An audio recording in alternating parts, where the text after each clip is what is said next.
Hi everyone, I'm Carey Pena and this is Good Morning Sunshine. We are broadcasting today from the Center for Positive Media. With us here in studio, Jessica Smith, instruction lead from Mindfulness First. This is one of my favorite topics, mindfulness. It has been so important to me to develop a daily routine. As a baseline for the audience, let's start by defining what mindfulness is. Mindfulness really is just becoming aware of the present moment, becoming aware of how we're feeling, how our body's feeling, how our thought, what we're thinking, how the outside environment is affecting us, like how a different sound or a different song or whatever that is, how that's making us feel.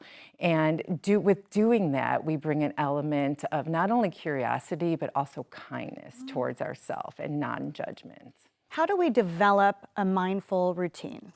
So, mindful routines are the best thing that we can do when we develop a mindful routine is to make it work for us, make it work for our life. We don't want to set ourselves up to have to sit down at an exact time for an exact, for a exact length of time every day, because a lot of the time that will set us up for failure, and then we start feeling bad like we're not doing mindfulness. Because it stressed you out more. You're like, oh dude, I missed my mindfulness moment. Exactly. Yes, exactly. So what we really want to do is incorporate it throughout our day. So say we're noticing with ourselves, because mindfulness is bringing awareness to ourselves, and we notice that we are reacting a lot of the times to certain situations or maybe even a certain person, like maybe putting on like making an idea or making an effort to, before responding, taking a breath. Our breath is so powerful for us,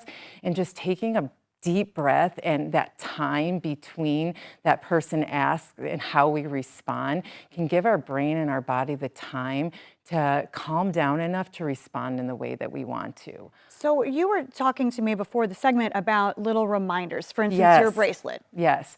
So yeah, for me, I love to have reminders set up around me. Personally, I'll wear a bracelet. And when I put on the bracelet in the morning, I'll remind myself that I want to check in. So every time I look at that bracelet, I'll check in with my body, check in with my mind. What am I thinking? Am I on this loop of thoughts that, we so often go into?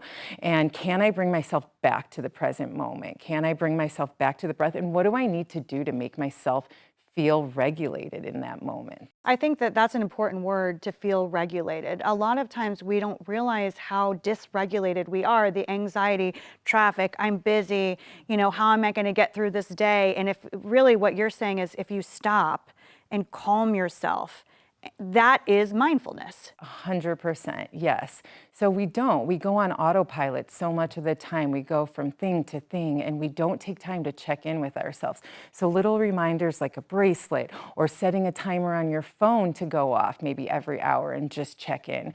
For me personally, every time I see a bird fly over, it'll remind me, okay, it's time to check in. And that happens often. So picking something, that's in your environment that's going to happen a lot, or even placing something in your environment that every time you see it, I know a lot of people will hang something over their rearview mirror or put up a picture somewhere or something, on their desk to check in and, take those breaks, take that time to calm our body, to calm our mind so we can move forward in a way that helps us make the best decisions for our life. I have several apps that I listen to every morning. Calm is one of them. And I love it because I'll go in, I'll listen to that. And a lot of times it is just micro learning too. It's, not a big commitment. It's maybe 10 minutes, but it does help to center me, especially on days when I know I'm going to be very busy. Can you talk about how important this is in how we regulate our communication styles? Because I think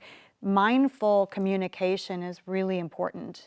Yeah, definitely. And that's why taking those breaks before we just automatically respond allows us to respond instead of just react to what's going on. So mindful communication is just having that awareness of how we're communicating, how other people are receiving that communication.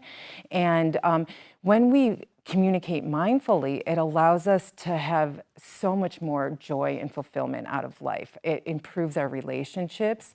It helps us not ruminate on things that we may have said in the past, because so much of our time, our thoughts are in the past or in the future, instead of like actually in the moment of what's going on right then. So if the more that we can be mindful with our communication and regulated while we're communicating, the more that we can, improve our lives and improve the lives of the people around us. Since you're part of this movement and teaching this concept to kids, to adults, what do you think that you've seen as being the biggest benefit in learning to be mindful? Yeah, I mean, I think that it's not only improved my life, it's lowered my stress level, it's helped me sleep better, it's helped me focus more. I'm a mom of 4, and I work in the classroom a lot. So me having a regulated nervous system, there's so much research-based evidence on how the number one thing that we can do for our children and the people around us is to regulate our own nervous system. When we're regulated, our nervous systems actually mirror each other. And what kids need more than anything else is to have an adult that they can mirror, that they can use them as a model to calm and regulate their own nervous system. I love that. It made me so happy the other day because my daughter was making pancakes and she said, I just want to have some time to meditate while I'm doing this. I couldn't believe she said that. And then I think she realized, oh gosh, I'm talking like my mom now. But it made me happy because she's at least thinking about it. 100%. Yeah. And exactly what you said, like you're modeling this for her. You're taking those breaks. In the classroom, I work with a lot of teachers, and what we tell the teachers is, instead of showing up, because it's clear how we're showing up, we embody our feelings and our emotions. So if we're stressed out, it doesn't matter as much about what we're saying. It matters a lot more of the energy that we're putting out into the room. So if we have a stressed out teacher, we tell them, tell your class, I feel stressed out. I notice my jaw's tight. My hands are tight. I have a knot in my stomach. I'm going to take a couple seconds and breathe and come back and continue this lesson after I take a couple seconds for myself, and then go do that in front of them so they could see it's okay. It humanizes us as parents and teachers, and it allows the kids to understand that it's okay for them to feel dysregulated. That's part of being human. We're not going to feel perfect all the time, and we have control. Mindfulness puts us in the driver's seat of our own brains and our bodies. I love the work you're doing, and where can people find out more? You can find out more on our website, www.mindfulnessfirst.org. We also have a self-paced Intro to Mindfulness course on, you could check it out on our website. And we have some YouTube stuff. We have lots of different resources and ways that you can learn more about us. I love the organization. Jessica, thank you so very much. I appreciate you. And thanks to all of you for watching Good Morning Sunshine. Be sure to subscribe. We push out new content weekly, all with incredible experts like Jessica to hopefully help your mind, your body, and your spirit. I'm Carey Pena. Take good care.